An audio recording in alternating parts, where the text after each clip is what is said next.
গুৱাহাটীত দুৰ্ঘটনাগ্ৰস্ত বলিউডৰ অভিনেতা আশিষ বিদ্যাৰ্থী দুৰ্ঘটনাত পত্নীসহ গুৰুতৰভাৱে আহত হয় অভিনেতাগৰাকী জোৰদত নিশা বাইকৰ খুন্দাত আহত পত্নীসহ আশিষ বিদ্যাৰ্থী দ্য গুৱাহাটী এড্ৰেছ নামৰ হোটেলখনৰ সন্মুখত সংঘটিত হয় এই দুৰ্ঘটনা পথ অতিক্ৰম কৰাৰ সময়ত বাইকে মহতিয়াই লৈ যায় পত্নীসহ আশিষ বিদ্যাৰ্থীক বাইকৰ খুন্দাত ভৰিত আঘাত পায় আশিষ বিদ্যাৰ্থীয়ে দুৰ্ঘটনাত মূৰত গুৰুতৰ আঘাত পাইছে আশিষ বিদ্যাৰ্থীৰ পত্নীয়ে আশিষ বিদ্যাৰ্থীৰ পত্নী ৰূপালী বৰুৱাক এপলো হাস্পতালত ভৰ্তি কৰোৱা হয় চানমাৰী দিশৰ পৰা দ্ৰুত বেগত আহি আছিল AS01 DY5061 নম্বৰৰ এডভেঞ্চাৰ বাইকখন আঘাতপ্ৰাপ্ত বাইক আৰোহীজনকো GMCHত ভৰ্তি কৰোৱা হয় গুৱাহাটীত দুৰ্ঘটনাত পতিত হৈছে বলিউডৰ অভিনেতা আশিষ বিদ্যাৰ্থী পত্নী ৰূপালী বৰুৱাৰ সৈতে পথ অতিক্ৰম কৰাৰ সময়ত তীব্ৰবেগী বাইকে আহি খুন্দা মাৰে জোৰদত নিশা সংঘটিত হয় এই দুৰ্ঘটনা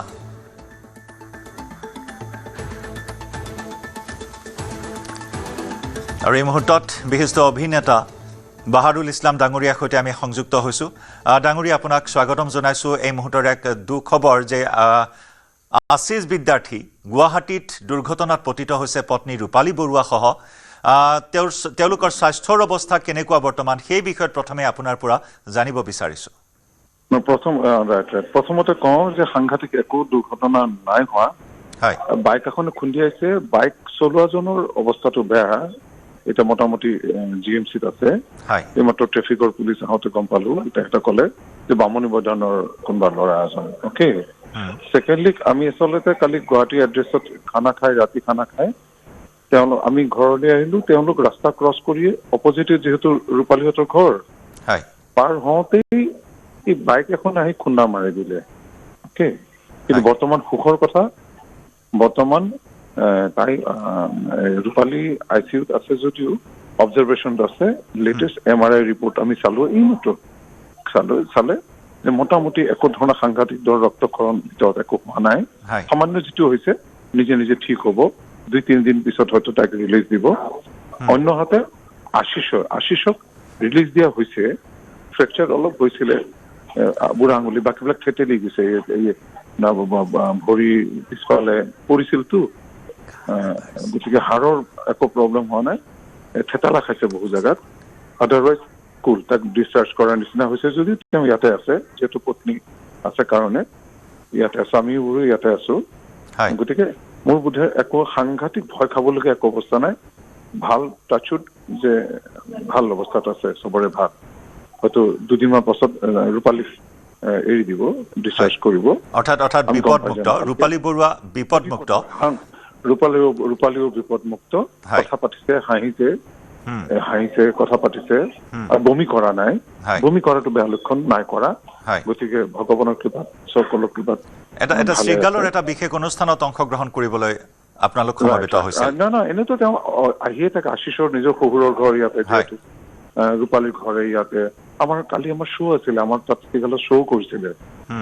ছাকচেছফুল শ্ব' কৰিলে কৰাৰ পাছত নিজেই ক'লে যে খাওঁ গ'ল ৰাতি ওলাই গ'লো আমি গুৱাহাটী এড্ৰেছ বুলি এখন যে তিনিআলি কাষতে সেইখনত খালো ৰেষ্টুৰেণ্টত খালো খাই আমি গাড়ীলৈ ইফালে আহিলো সিহঁতে পাৰ হৈ গুচি গ'ল তেতিয়া ঘটনাটো ঘটিলে লগে লগে আমি উভতিলো গ'লো তেনেকে লাকিলি আকৌ আমি এপলত লৈ আহিলো হ'ল এতিয়া সকলো ঠিক টেনশ্যন আমি এতিয়া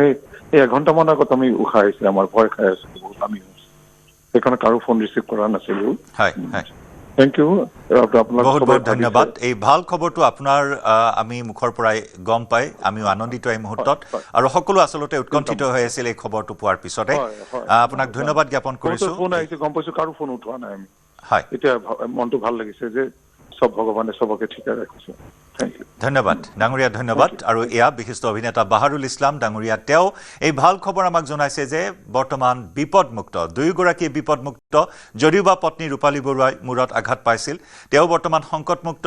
চিকিৎসকে সংকটমুক্ত বুলি কৈছে 2-3 দিনৰ ভিতৰতে তেওঁক ৰিলিজ দিয়া হ'ব এপলো হাস্পতালৰ পৰা এখন তীব্ৰবেগী বাইক বামুণী মৈদামৰ এজন যুৱক তীব্ৰবেগী বাইকেৰে খুন্দা মাৰিছিল গুৱাহাটী এড্ৰেছ হোটেলৰ সেই ৰেষ্টুৰেণ্টৰ পৰা তেওঁলোকে নিশাৰ আহাৰ গ্ৰহণ কৰি পথ অতিক্ৰম কৰাৰ সময়ত এই অঘটন সংঘটিত হয় কিন্তু সৌভাগ্যক্ৰমে দুয়োগৰাকী বৰ্তমান বিপদমুক্ত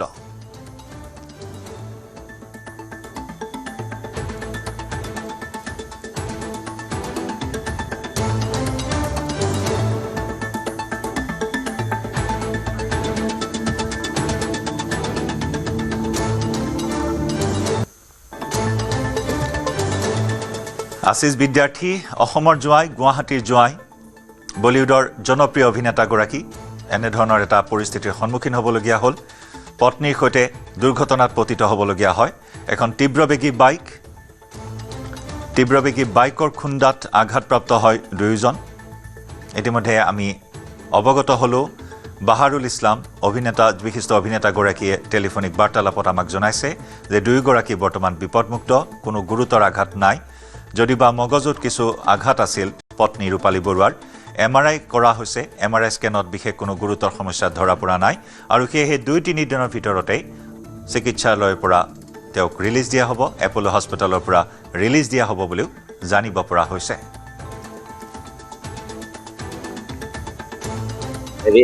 আশিষ বিদ্যাৰ্থী ছাৰতে খাবলৈ আহিছিল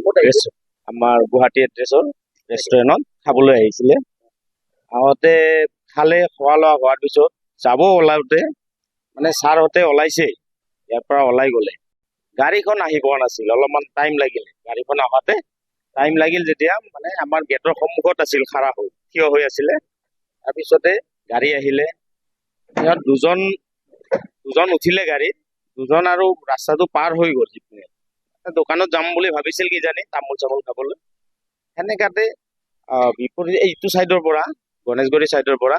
মানে এখন বাইক আহিছে অলপ স্পীড আছে গাড়ী এই আহি থাকোঁতে বাইকখন মানে মানুহকেইজন পাৰ হৈ আছে ঠিক তেখেতক অলপ বাচাব খোজাওঁতে